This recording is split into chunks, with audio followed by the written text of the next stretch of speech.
Zeynep Sever Demirel, hoş geldin. Hoş bulduk. Sanılanın aksine de ilk bölüm.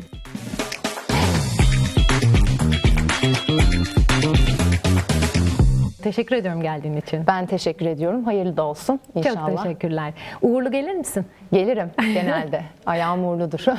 Nasılsın? Nasıl bir dönemindesin hayatının? İyiyim. Biraz zor zamanlar geçirdik. Şimdi toparlamaya çalışıyoruz. Hayatımın herhalde en zor dönemini geçirdik ailece. Ama yani her günüme şükrettim. Bu yaşadığım zor zamanlar sayesinde. Şimdi yavaş yavaş toparlıyoruz artık. Şükretmenin önemini daha da çok anladığın zamanlardasın hiç kuşkusuz. O günleri konuşacağız. Ama başta biraz böyle sanılanın aksine ya programın adı. Varsayımları alt edelim istiyorum. Seninle ilgili gerçek Zeynep'i tanıyalım istiyorum. Hepimizin zihninde bir şey var tabii. İşte güzellik kraliçesi, voleybol oynadığını biliyoruz. Volkan Demirel'in eşi gibi. Ama gerçek sene dair kaç kişi ne kadar biliyor? Orası soru işareti. Şimdi hemen önünde mavi saçlı bir kızımız var. En başta oradan bir soru seçmeni istiyorum. Bakalım yol bizi Hadi nereye bakalım. götürecek? Oo. Hangi seçimlerin sana yeni kapılar açtı ve kazanımların neler oldu? Bakınca böyle hayatıma zaten çok radikal, büyük değişimler. Bir evliliğim de herhalde Belçika'dan Türkiye'ye taşınıp evlenmem de. Çocuk sahibi olmam da. Şeyi hala düşünüyorum mesela. Ne bileyim Belçika'da yaşamaya devam etseydim ne olurdu? Nasıl bir gelecek beni beklerdi? En büyük hayatımdaki karar buydu. Çünkü çok erken bir yaşta aldım bu kararı. Kaç yaşındaydın? 20 yaşındaydım. Çok 20 küçük. yaşındaydım, evet. Volkan'ın evlilik planları vardı. Ben daha çok emin değildim. Sonra da işte böyle bir karar aldık yani. Hani Evet. evlenelim dedik ve ben Belçika'dan Türkiye'ye taşındım. Sonuçları çok güzel oldu. Evet. İyi ki de böyle bir karar almışım diyorum tabii şimdi baktığım zaman. Nasıl tanıştınız? Sen güzellik yarışmasını kazanmıştın. Yok. Hayır, ben lisede okuyordum aslında. Volkan'la yani yazları benim zaten ailem Türkiye'de olduğu için ablam Türkiye'de yaşıyordu o zamanlar. Türkiye'ye geldim yazın ve bir ortak arkadaşlarımız sayesinde Volkan'la tanıştık. İlk zaman tabii böyle tanıştığımız zaman benim de tabii ki de herkesin olduğu gibi ön yargılarım vardı. Sonra bir müddet böyle bir konuşmadık. Bir yıl kadar falan. Sonrasında bir yıl sonrasında da işte çıkmaya başladık. Öyle oldu. Peki sonrasında sen güzellik yarışmasına katıldın. Evet. Yani aslında birlikte aldığınız bir karar mıydı? O karar nasıl geldi? Benim zaten öyle bir planım vardı, istiyordum. Volkan da hatta çok böyle emin değildi. Yapmasan mı acaba falandı böyle. Sonra ben zaten kafaya koyduğumu yapan bir tip olduğum için ne dedim, ben bunu yapacağım.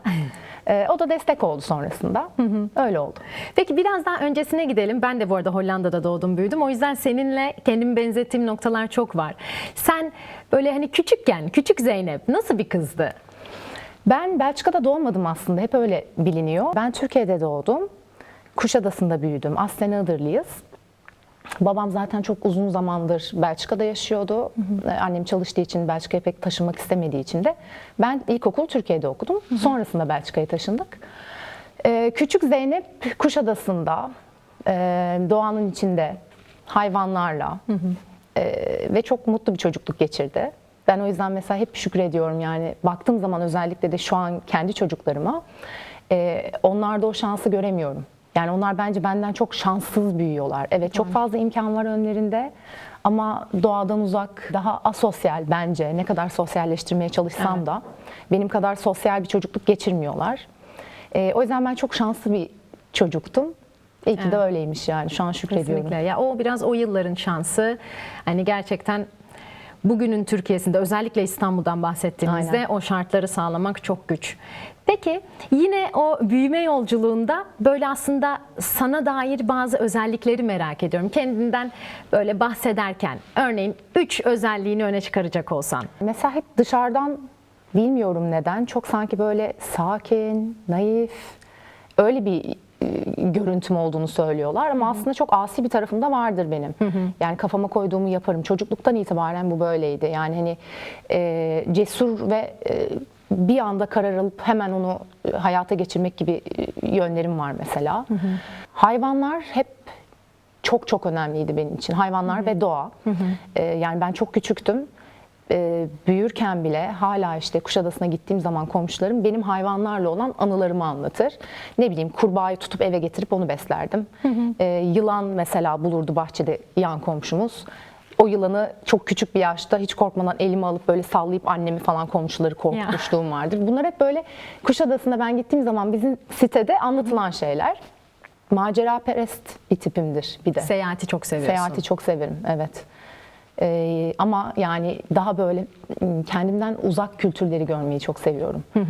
Yani bu bahsettiğim seyahat o tarz bir O seni seyahat. zaten geliştiren de bir şey. Çok. Hani zaten seni sosyal medyadan takip edenler biliyor, okumayı da çok seviyorsun. Evet. Bir de altını çizdiğin satırlar var. Ben de onları not aldım. Ama hep böyle defaatle ilgimi çeken Yunus Emre alıntısı. Bir ben var, benden içeri. Evet. O sana ne düşündürüyor? Yani aslında kendine dair bile çözemediğimiz şeyler. Tabii bu uzun bir yol. Hala var mutlaka.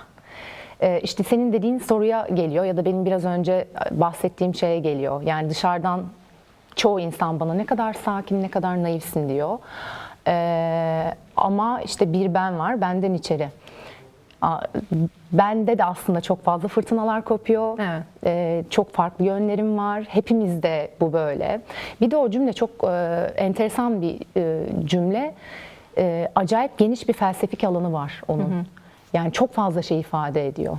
Aslında yani Yaradan'dan bir parça taşıdığımızı da ifade eden Aynen bir cümle, öyle. değil mi? Yani birlik olmanın bilincini bir kere zaten ki Yunus Emre bunu kaç yıl önce söylemiş yani. Yani o zaman da böyle bir bilince varmak, böyle bir cümle edebilmek bence çok değerli. Hepimizde birbirimizden bir parça var, Yaradan'dan da bir parça var. Bu benim inancıma göre böyle. Yani hani o yüzden ben insan ayrımı yapmayı sevmiyorum. Ne bileyim, farklı kültürleri, farklı düşünceleri çok kucaklayıcı bir yönüm var. Evet, hümanist bir tarafın var. Var, evet, yani o yüzden Fazlasıyla hissediliyor zaten. o yüzden işte benim böyle hayatımdaki en değerli işte yeni deyimle mottolardan biridir o yani. Peki Zeynep tabii bir süre sonra işte artık bir eş oldu, artık bir anne oldu. Farklı farklı şapkalar ekledin kendine. Nasıl bir eşsin? Yani özellikle Volkan'la ilişkinde evet çok büyük bir aşkla başladı. Birkaç sene önce hatırlıyorum Instagram'da bir paylaşımın vardı ve çok katılıyorum bu arada. Şey demiştin, ilk günkü gibi aşık değiliz. Şair burada dürüst olmayı seçti. Hani böyle diyenleri de samimi bulmuyor ama çok daha büyük bir sevgiyle bağlı anne babayız artık. Evet. Hani çok hoşuma gitmişti. Çünkü evet bence bir taraftan ilk günkü gibi aşığız. 10 sene geçti hala kalbim deli gibi atıyor falan. Ha, benim de sorguladığım bir şey. Ve sosyal medya genelde zaten hep böyle bir tül ardında böyle çok işte her şeyin muhteşem gösterildiği bir yer ya.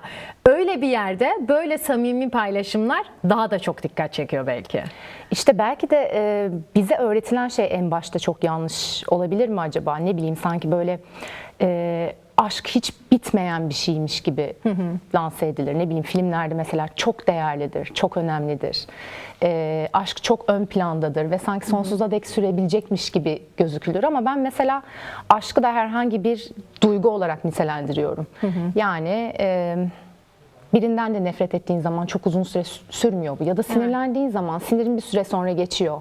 Bunun bilincinde olursak eğer işte bazı şeyler de yürümeye başlıyor. Ben bunun bilincine tabii ki de 19 yaşında Volkan'la tanıştığım zaman varmamıştım, gelemezdim yani. Buna zamanla alışıyorsun. Zamanla o ilk zamanlardaki duyguyu aslında evlilikte aramamaya başlıyorsun. Çünkü yerine farklı şeyleri koyuyorsun. Farklı değerlerin olmaya başlıyor. Bu ilişkinin en başında da aslında ilişkini kurduğun temel değerlere çok bağlı. Tabii. Yani şunu demeye getiriyorum. Eğer sürekli bir arayış içerisindeysen ve sürekli yeni bir şey, yeni bir heyecan, yeni bir duygu peşindeysen o ilişki de yürümemeye başlıyor. Orada anlatmak istediğim oydu aslında. Evet, sürdürülebilir değil yani. Değil, evet. Yani bir boyut değiştiriyor. İnsanlar da ne bileyim evlilikten beklentilerini bu şekilde eğer alırsa, ya bu şekilde olduğunu bilirse bence daha doğru, daha uzun süreli ilişkiler görülebilir diye düşünüyorum. Evet, yani senin burada zaten kendi üzerine çalıştığın çok belli.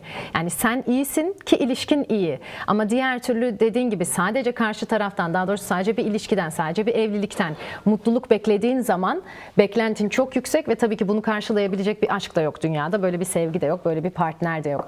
Peki Yade ile Yeda'nın aileye katılımı nasıl evirdi o ilişkiyi? Çünkü ben şimdi işte ikizlerin doğumundan sonra hep şey diyorum ya, çocuk öncesi balayıymış ki. Yani Aynen çocuk öyle. öncesi hani insanlar niye ayrılır? Hani ne gibi bir sorun yaşayabilirler diye düşünmeye başladım. Tam bir cümbüş. Evet. Ev böyle diyorum ki arkadaşlarıma falan, Demirel Tımarhanesi'ne hoş geldiniz. Çünkü gerçekten öyle bir hal alıyor ki bazen. Kavga, kıyamet, gürültü. Sizin E, köpeğiniz de var. Hem kedimiz hem köpeğimiz kediniz var. hem İki köpeğiniz. köpeğimiz var. Bir kedimiz var. Bir tane daha kedimiz vardı. Onu geçen sene kaybettik. Çocuklar olduktan sonra çocuk öncesi yaptığın bütün kavgaların saçmalığının farkına varıyorsun. Çünkü zaten ana topik çocuklar olmuş oluyor ve Evet. hep bütün tartışmalar ve zıtlaşmalar çocuklar üzerinden olmaya Evet. başlıyor. O yüzden çocuklar çok büyük bir değişim yapıyor evlilikte. Çok. Peki nasıl bir baba Volkan? İyi bir baba. Ama mesela bana göre Volkan fazla taviz veren bir baba. Bizim mesela çatıştığımız nokta da o. İyi polis yani. İyi polis. Ben evde bir düzen, disiplin sağlamaya çalışıyorum. Evet, Volkan aynen. bir geliyor, yerle bir ediyor her şeyi. Bir soru daha çek hadi. Hadi bakalım. Birlikte olduğun kişide sende olmayan hangi 3 özellik olsun isterdin? Ya bu da kilit bir nokta aslında. Evet. Çünkü zıt kutuplar birbirini çekiyor. Volkan'da olup da bende olmayan. Bu arada ikimizde de çok mesela tamamlama üzerine kuruluyor her şey birbirine. Evet. Mesela onda çok büyük bir özgüven vardır Volkan'da. Bilmiyorum, belki futbolculuk geçmişinden kaynaklanan bir şeydi. Belki de karakter yapısı zaten öyledir. Kendine çok güvenir her konuda ve yaptığı bir şeyin de hep arkasında olur. Ben de mesela onun tam tersidir. Ben çok kolay etkilenirim eleştiriden, kötü sözden. Çünkü zaten belki de şeyden kaynaklanıyor olabilir bu. Ben kendim eleştirmeyi ve karşımdakine kötü söz söylemeyi sevmediğim için Evet. bana böyle bir şey yapıldığı zaman ben hemen etkilenirim bundan ve bu benim kalbimi kırar. Çok kolay iş bitirir Volkan bir de. Yani bir şeyi hemen mesela ben çok tez canlı bir tip değilimdir. Bir karar almam tipik bir yengeç burcu olarak Evet. çok uzun sürer. Yani onu tartarım, işte ardını arkasını düşünürüm. Volkan bir şeyi kafasına koyar, hop anında yapar mesela. Kriz Bu- yönetimleriniz nasıl, farklı mı mesela? İşte ketum mudur yoksa işte iletişimle mi çözer aranızda sorun olduğunda? Yok, her şeyi paylaşırız. Yani O bence çok önemli. evet, mesela ben Volkan'ın en katı eleştirmenlerinden bir tanesiyimdir. Kimse bilmez bunu çok fazla ama popüler insanların çevresinde çok fazla onları yükselten, iyi sözler söyleyen ve onlarla birlikte olmak için iyi Evet. yönlerini ön plana çıkaran tipler olur. Evet. Bu bence işte popüler insanlarda ya da futbolcularda ya da işte ne dersen de çok büyük bir eksiklik. Doğru. Ben hep onun yani yaptığı doğru bir şeyde de hep arkasında olurum. Bana göre doğru gelmeyen bir şeyde de en katı ben eleştiririm mesela. Bir de sen kendinle ilgili dedin ya, ben işte daha şüpheye düşerim, çabuk etkilenirim, işte kimsenin kalbini kırmam, ama bence senin paylaşımlarına yakından baktığım için söylüyorum. Sen de artık hani hop orada dur Evet, evet. diyebiliyorsun son yıllarda. İyi ki de diyorsun bu arada. Hani ben mesela hala şey noktasındayım. Böyle hani o yazılana ya öyle mi acaba koymasa mıydım? Hani bu yanlış mı anlaşıldı? Aman neyse hiç başım ağrımasın, silsem mi? Hani sen artık ya bu arada %100 haklısın. Mesela işte en son onu okuyacağına git Kur'an-ı Kerim oku dedi biri sana mesela. Hani Evet. ne alaka? Ve o kadar güzel bir cevap attın ki gerçekten orada böyle bir durmuştur o insan, şu kadarcık hani düşünme kapasitesi varsa. Ya evet, aslında çok da fazla bu tarz şeylere cevap vermiyorum. Eğer bu benim böyle çok denk geldiğim bir şeyse, mesela tek bir insan bunu yazıyorsa cevap vermem. Hani bu bir kişinin görüşü, düşüncesi. Yani çok da umursamayabilirim o konuda. Ama çok fazla hayata müdahale söz konusuysa, ki son yıllarda ben bunu çok fazla yaşıyorum. Evet. İnsanların biraz algılarının açılması için cevap vermek de gerekiyor gibi düşünüyorum. O biraz işte zamanla benim kendi farkındalığımın yükselmesiyle gelişen bir durum. Yani o mesela bir kitap paylaşımında mesela altını çizdiğim bir şey var. Belki denk gelmişsindir. eleştiri sizin rızanız olmadıkça sizi incitemez diye. İlk yazdığım oydu, biliyor musun? Gerçekten mi? İlk yazdığım yani. Baksana, şunları ben yazmıştım. İlk onu yazdım gerçekten. Aa, Çünkü evet. çok doğru. Hani biz izin veriyoruz ve ben bunu kendime hep hatırlatırım aslında, bir şeye üzüldüğümde de. O kararı sen veriyorsun. Hani mesela çok büyük travmalar gelir bazen insanın başına, Allah korusun, ama işte bir yakınını kaybedersin, ne bileyim ben, iflas edersin, boşanabilirsin. Bunu mesela bir benzetmede okumuştum. Şey diyor, örnek veriyorum, ormandasın ve okçu yanlışlıkla seni vuruyor bir geyik vuracağına. O ilk ok gelecekti zaten. Yapacak hiçbir şey yok. Ama sonrasında sen zihninle tekrar öyle yapmasa mıydım, böyle mi yapsaydım, şöyle yapsam olmaz mıydı diye sürekli düşünerek aslında kendine yeni oklar saplıyorsun. Aynen öyle. O ilk okta kalabilirsin. Hani geri kalanını biz yapıyoruz gerçekten. Bence o anlamda o farkındalığa varmak yani büyük bir yükseliş. Hani kendime de diliyorum. Teşekkür ediyorum. Burada da mesela bu da çok derin bir konu. Eskiden okuduğum şeyler çok fazla travma odaklıydı. Bu bahsettiğin ok da bir travmadır ya. Evet. Ben psikoterapi çok seviyorum, yani o acayip ilgi alanım. Eskiden okuduğum şeyler hep onun üzerineydi ve travmayı ortaya çıkarmak, travmayı bulmak falan vesaireydi. Son zamanlarda böyle bir Adler psikolojisi çok ilgimi çekmeye başladı. O da şunu söylüyor aslında: travmayı ortaya çıkardığın zaman o travmaya odaklı hale getirebiliyorsun insanları. Yani ve travmayı suçlayıcı olabiliyorsun. Yani işte bu benim başıma geldi çünkü bunun sorumlusu şu. Yani işte bana mesela, örnek veriyorum, babam bunu yaptı. Şu an benim hayatımın sebebi bu. Ve sürekli bir suçlama döngüsüne giriyorsun ve o aslında senin şu anki hayatını etkilemeye devam ediyor. Doğru. Aslında odaklanmanız gereken şu: geçmişi unutmaktan bahsetmiyorum. Fakat geçmiş travmaları kabul edip, yani onun yaşanması gereken bir şeymiş gibi görmek ve onu affetmek, hayatında her ne olduysa o travmayı affederek önüne bakmaktan, yani ona takılı kalmamaktan bahsediyor. Onu da sormak istiyorum. Annenle babanla ilişkilerin. Babanı zannediyorum pandemi döneminde kaybetmiştin. Evet. Allah'tan rahmet diliyorum. Çok Annenin de teşekkürler. geçen gün doğum günüydü. Bugün de benim annemin doğum günü Ya, bu arada. ne güzel. Nasıldı annen babanla ilişkilerin? Kardeşin var mıydı? Ben annemle babamın tek çocuğuyum. Babamın ikinci evliliği, annemin ikinci evliliği, ilk eşi vefat ettikten sonra babamla evleniyor. Ben ikisinin ortak tek çocuğuyum. Ve aslında çok da böyle hoş olmayan bir ilişkileri vardı aralarında. Bu yüzden benim çocukluğumda hep bu tarz travmalarla geçti. Çünkü babam zaten Belçika'daydı. Sadece işte belirli zamanlar Türkiye'ye geliyordu. Ben 11 yaşına kadar bu durum böyle devam etti. Arada bir ayrılma dönemleri oldu ama baba figürü benim hayatımda hep eksikti bir noktada. Hep uzaktaydı. Sonrasında da biz Belçika'ya taşındık ve 3 yıl sonra da tamamen boşandılar. O yüzden mesela annemle ilişkim hep daha arkadaşça, daha yakındı ama babamla daha mesafeli bir ilişkim vardı. Bu da beni aslında ergenlik dönemimin sonrasında çok etkiledi. Yani büyürken çok zorlandım bu durumdan. Çoğu insanın zayıf noktaları vardır. Ya da mesela birisine baktığı zaman özendiği şeyler vardır. Benim büyürken mesela hep özendiğim şey babalarıyla olan ilişkileriydi. Sonra ben bu durumun bana çok zarar verdiğini düşündüm. Çünkü bir dönem babamla görüşmedim, o annemle babamın boşanmasından sonraki dönemde. Adım attım. O dediğimi yaptım. Yani bunlar yaşandı. Evet, baba figürü eksikti benim hayatımda ama ben bunu affetmeyi seçiyorum. Çünkü böyle yaşamaya devam edemem. Çünkü bu bana zarar veren bir şey diye düşündüm.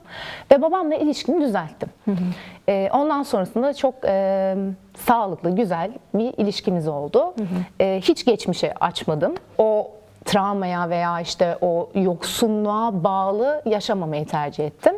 Bu mesela benim hayatımda kendimde, kendi gelişimimle alakalı gördüğüm en önemli, yani gurur duyduğum şeylerden bir tanesidir. Evet. Ki bence bu belki de daha çok kendi üzerine çalışmana vesile oldu ve bugünkü seni tam anlamıyla tamamladı. Olabilir, evet. Hani belki çok daha, hani nasıl söyleyeyim, bu kadar okumaya gerek duymayan bir karakterde olacaktın. Çünkü bu tarz şeyler gerçekten insanı okumaya sevk ediyor. Hani Olabilir. Bir de okumayı çok seviyorsun. Yazmayı seviyor musun? Seviyorum, bayağı seviyorum. Yazıyor musun? Yazıyorum, evet. Tahmin ettim yazdın ama yazdıklarını çok paylaşmıyorsun. Yok. Belki bir gün paylaşırsın. Belki bir gün. Sosyal medyayla devam edelim. Bir taraftan çok gizemli, kapalı kutu bir halin var. Mesela bizim takipleştiğimizi görenler bana soruyor, nasıl bir kız, işte tanıyor musun, çok güzel değil mi falan. Bir taraftan da gayet hani aile hayatını paylaşan, işte herkes biliyordur dolap faresini, dünya tatlısı kızlarınla böyle çok da güzel işte seyahatlere çıkıyorsunuz, muhteşem paylaşımlarınız var. Hani o samimiyet bize geçiyor, sanki evin içinde yaşıyormuş gibi de hissediyoruz bir noktada. Ama dediğim gibi hani bir tarafta çok kapalı. Sosyal medya ne ifade ediyor senin için? Hem çok mesafeliyim hem de çok içindeyim. Evet. Çünkü çok fazla hoşlanmadığım durum var sosyal medyada. Kendimi içinde bulmak istemediğim bir ortam oluyor çoğu zaman. Ama aynı zamanda çok da bilginin yayılması için, özellikle mesela doğal afetler vesaire gibi konularda çok önemli buluyorum. Ya da insanların farkındalığının artmasında da bence çok önemli sosyal medya. Evet, her mecrada, yani bu televizyon olsun, radyo olsun, sinema sektörü olsun, reklam denen bir şey var mesela. Reklam alınır. Evet. Bu zaten işin sürdürülebilir olmasını sağlar. Sosyal medyada artık bu şekilde. Bunun çok çok gayet bilincindeyim, farkındayım ve çok büyük bir sektör. Ben de influencerlık yaptım. Şu an ara verdim. Çok güzel getirisi olan bir sektör. Ama mesela beni rahatsız etmeye başladı bir noktadan sonra. Yani ne bileyim, kendi etik ve ahlak kurallarıma bir noktada geliyor, ters örtüşmüyor. gelmeye başladı ve dedim ki yok, yani bu hani evet, ben buradan çok büyük paralar kazanabilirim. Ama buna ihtiyacım var mı? Yok. Evet. Daha fazlası için neden böyle bir şey yapayım? Vesaire vesaire falan derken yani şu an mesela devam eder miyim o alanı bilmiyorum. Evet. Ondan çok emin değilim. Ama zaten son zamanlardaki, ben en başından beri zaten çok bilinçli yapmaya çalıştım bunu. Daha az, daha öz, daha gerçekten kendimde kullandığım, evet. memnun kaldığım şeyleri paylaşmaya özen gösterdim. Ama şu an baktığım zaman genel olarak etrafa korkunç bir lüks tüketimini empoze etmek. Evet. Ben %100 katılıyorum sana. Bir de yine senin altını çizdiğin satırlarda vardı. Aslında mutluluğun belirleyici faktörlerinden biri de senin karakterin ya. Sen burada aslında şey diyorsun. Bu benim doğrularımla örtüşmüyor. Ben bu denli tüketimi doğru bulmuyorum. O yüzden evet, ben burada çok para kazanabileceğim bir mecra, çok daha popülaritemi artırabileceğim bir alan ama yapmamayı seçiyorum. Ya bu bir sistem aslında. Evet. Biz dünya olarak bu sistemin içerisinde yaşıyoruz. Ben bunun çok çok net farkındayım. İnsan mesela ne bileyim, mesela evrim sürecinde diyelim, insanın bu kadar işte piramidin tepesine oturmasını sağlayan şey aslında dünyanın en güçlü yaratığı olması falan değildi yani. Evet. Uyum sağlayabilmesiydi. Evet. Koşullara. Aynen. Bu bir sistem ve buna bir şekilde uyum sağlamak zorundasın. Ben kendi adıma konuşuyorum. Buna uyum sağlamazsan eğer zaten sistem seni çemberin dışına atar ve çok büyük radikal değişimler yapman lazım kendi adına. Kendi adıma söylüyorum bunu. Eğer bunu da yapamayacaksan bir denge oturtmak lazım. O yüzden aslında yanlış anlaşılmasın demek istediğim şeyler. Evet. Yani bir dengeye oturtmaya çalışıyorum şu dönem. Sosyal medyayı da aynı yani şekilde. Şimdi sosyal medya deyince tabii aklıma en son senin paylaşımların da geliyor. 6 Şubat depremini siz yaşadınız. 5 Şubat akşamı oradaydınız. Hatta uzatmalarda takımı galibiyete taşıyan Atsu da maalesef yaşamını yitirdi. Hani benim oturduğum yerden sormak tabii ki çok kolay. Çok büyük bir travma. Hayal dahi edemeyiz yaşadıklarınızı ama o günlere, o anlara dair anlatmak, söylemek istediklerin var mı? Yani çok konuşurken hala etkilendiğim ve zaman zaman duygusal olabildiğim konular. Çok büyük bir felaketti yaşadığımız ve çok büyük kayıplar verdik ülkece. Ben çok fazla hani ölümden vesaire korkan bir tip değilimdir. Hiçbir zaman yani korkmadım. Şimdi evlatların olduğu zaman işin içinde bu daha farklı oluyor. Çocuklarını koruma içgüdüsüyle hareket ediyorsun ve gerçekten çok ramak kalmıştı ve ben o ölümün yanımdan geçtiğini hissettim.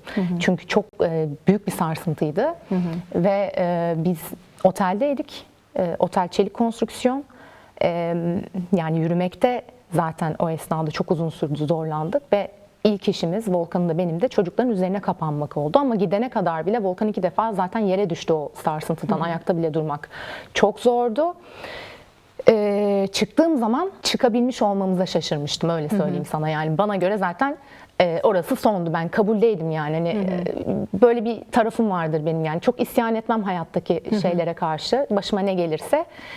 Orada da böyle tamam dedim. Demek ki böyleymiş. En azından işte çocuklarımız falan beraberiz. Bu şekilde oluyor falan diye bir kabuldeydim. Çıktığım zaman işte ona şaşırdım yani. Biz buradan nasıl çıktık diye şaşırdım. Bizim o gün uçağımız vardı. Akşam. Evet, pazar günü normalde Dönecektiniz. dönüyorduk. Aa. Evet. Fakat uçuşlar hava şartlarından dolayı iptal oldu. Yani bir şey orada bizi tuttu ve dedik yani sizin bunu yaşamanız lazım. Burada olmanızın bir sebebi var.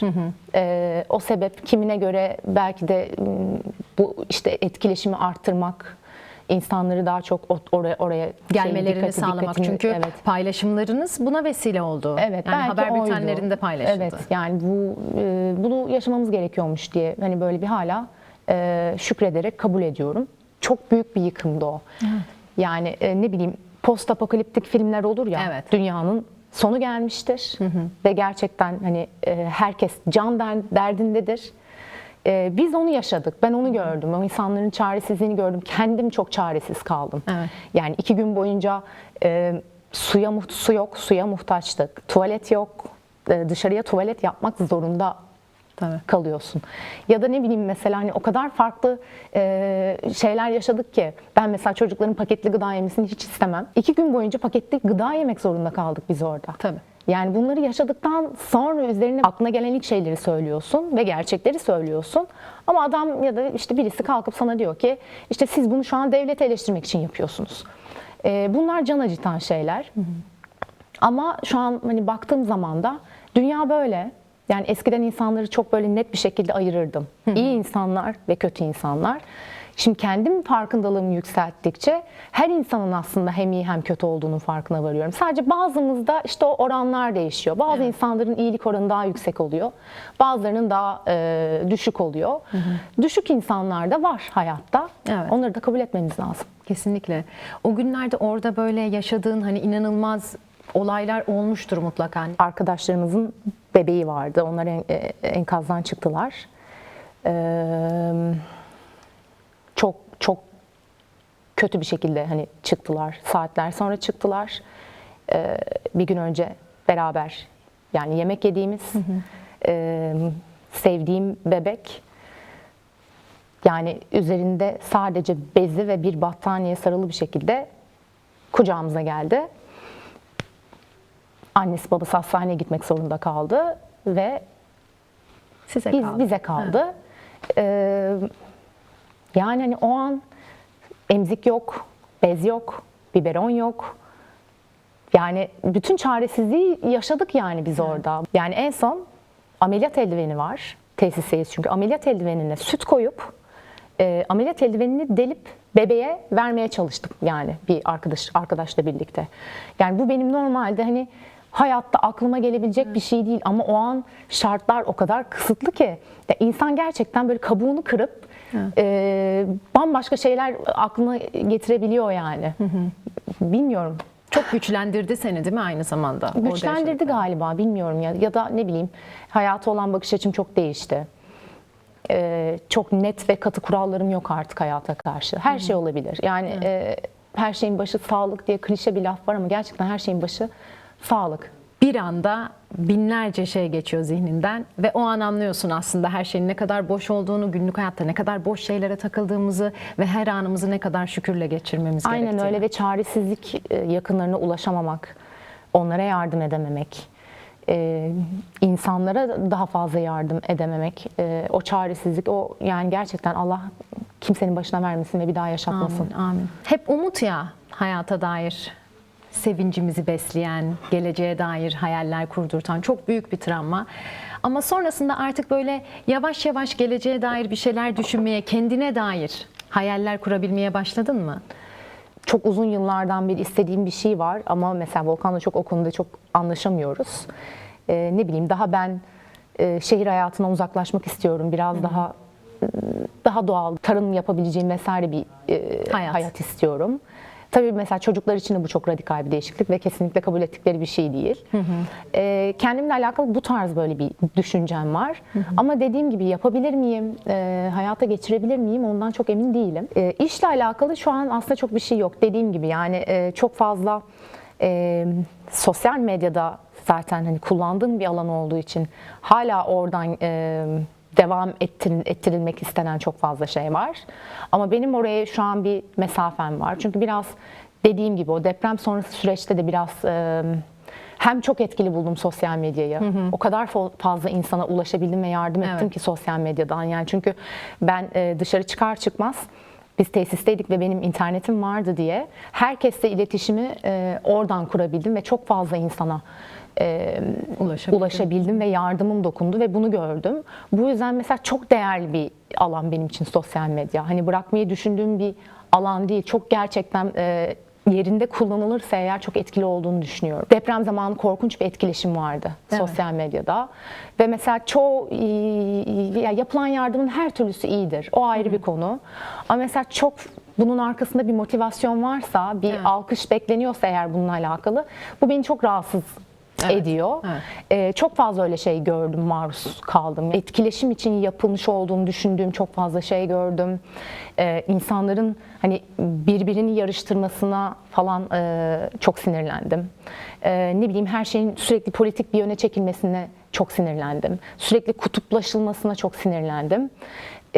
Böyle bu tarz şeyler işte beni biraz işte uzaklaştırdı dediğim gibi. Bakalım önümüzdeki günler ne getirecek. O zaman bir hatıra fotoğrafı çekelim gel beraber. Onu da albümümüze koyalım.